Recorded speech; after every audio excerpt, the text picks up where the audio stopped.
Our first film is titled All the Time in the World, and I had the role of writing on it. The film is centred around a quirky individual who has an abnormal obsession with time and scheduling. This leads him to being obsessed with daily activities being timed exactly and carried out at specific times. However, if things do not go to plan, this leads to extreme frustration.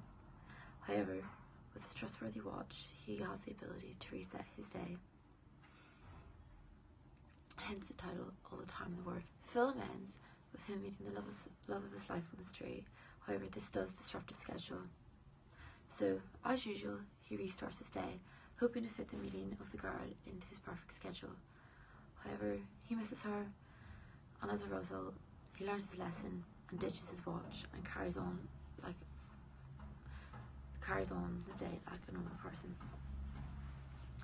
We dealt with the restrictions on dialogue by building a world centred around a character and his sole endeavours, a recluse as such, meaning he didn't have many interactions with other people.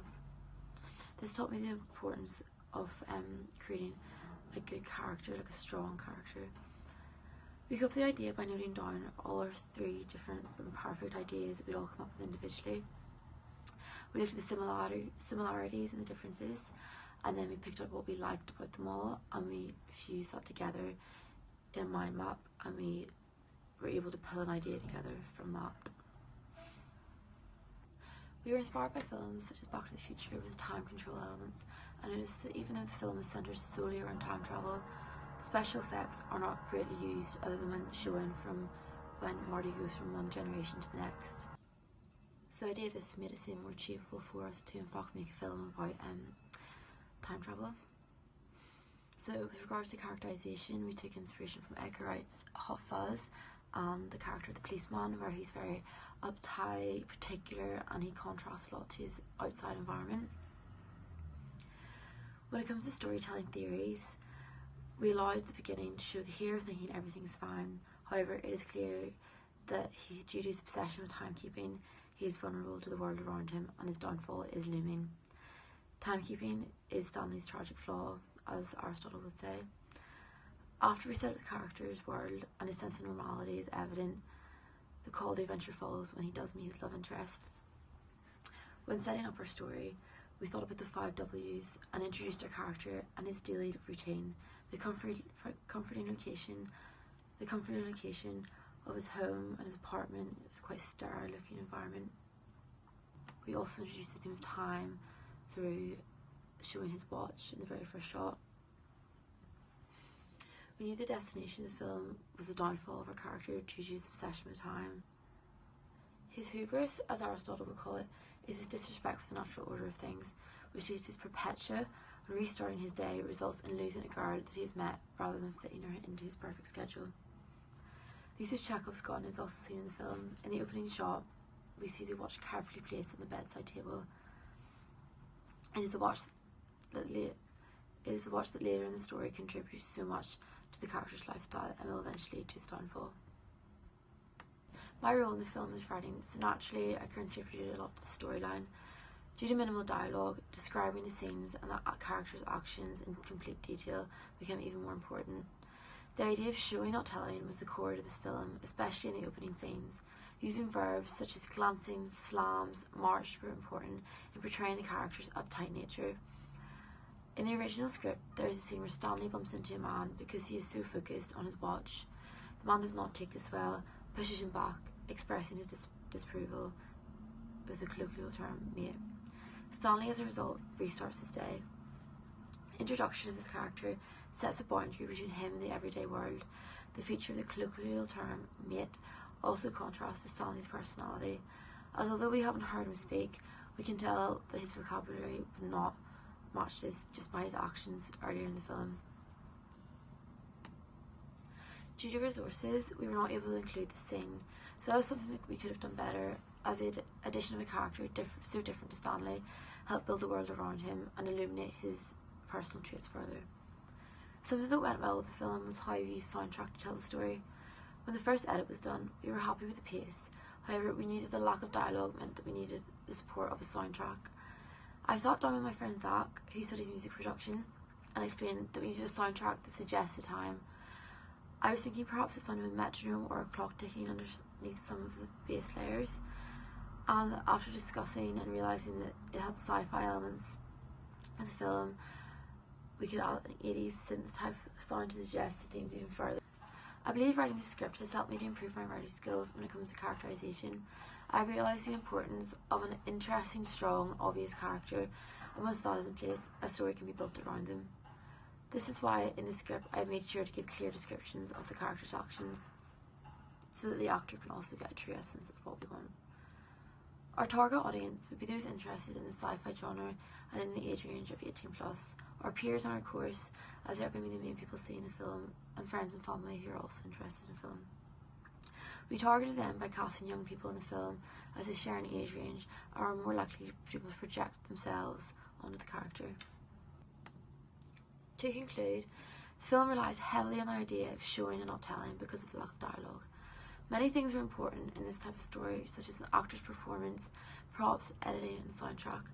I believe we conveyed the story well. However, with more careful planning when it came to casting, we would have told the story better, for example, getting another actor. The title of the final film was Arrangement of Loss, and my role was production design. The film is centred around a man and his strong relationship with his pet hedgehog, although the relationship does become to seem questionable. Disaster strikes, and he wakes up one morning to find his hedgehog is dead. Delusion kicks in, and he continues to live life normally with a taxidermied hedgehog. To no surprise, his partner does not approve of this and expresses her frustration at him. She threatens to leave unless he stops his behaviour. He lashes out and accidentally kills her with a clock. However, if it was an accident, the audience is left to decide. The film closes with him eating breakfast with his dead pet and partner. Our group came up with the film idea from a previous task when brainstorming a film about 3 characters. However, we deemed it not entirely suitable for the brief and put it one side for the time being. With regard to storytelling theories, we applied Chekhov's gun theory. However, instead of a gun, the weapon takes the form of a clock. We see the clock taking an unsuspecting stance in the background of earlier shots before the protagonist lifts it in a burst of rage and uses it to kill his partner. The film also features a 3-act structure, 1 being the equilibrium of the man and his hedgehog, 2 being the disruption of the equilibrium, the death and the conflict, and 3 being the new equilibrium, where he's at peace with his dead hedgehog and girlfriend. My role is production design and set dressing. The feature of the very specific props, such as the hedgehog and the alive. My role is production design and set dressing. My role was production design and set dressing. The feature of the very specific props, such as the hedgehog, dead and alive, and the mealworm, were vital to telling the story.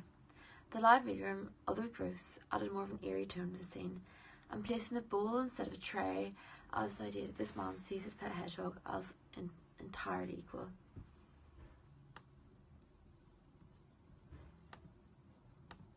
Makeup was vital in further implying that the girlfriend had been murdered by her boyfriend.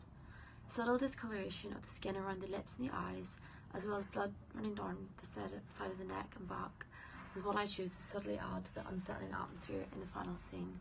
The makeup, something I believe turned out really well, as it was not horribly graphic. It was just something to suggest that she had in fact been dead, and dead for a few days. Something I believe that didn't turn out so well with regards to production design was the setting of the apartment. Ideally, I would have chosen a more dated interior for the home, with less natural light and bright light colours. Ideally, some of the warmer decor, wooden panelling, a grubbier feel, garish patterns, curtains and sofas, a colour scheme that would reflect that of a woodland creature. Although this would not be obvious to the audience, I believe it would subconsciously contribute to displaying the insanity of the protagonist and his attachment to his hedgehog. However, because the foundation of the interior was bright, light and modern, we had to keep consistent with this. Next time, I would have more of an active role in searching for a location so that it would assist the production design and story more suitably. What I feel really worked well in this film is casting. The male protagonist played the role beautifully, especially when it came to interaction with the hedgehog.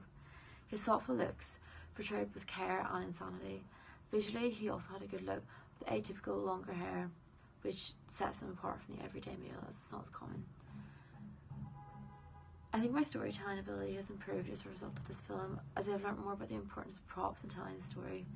I can see, however, I could have further used props in the film, perhaps if I had more careful planning when it came to location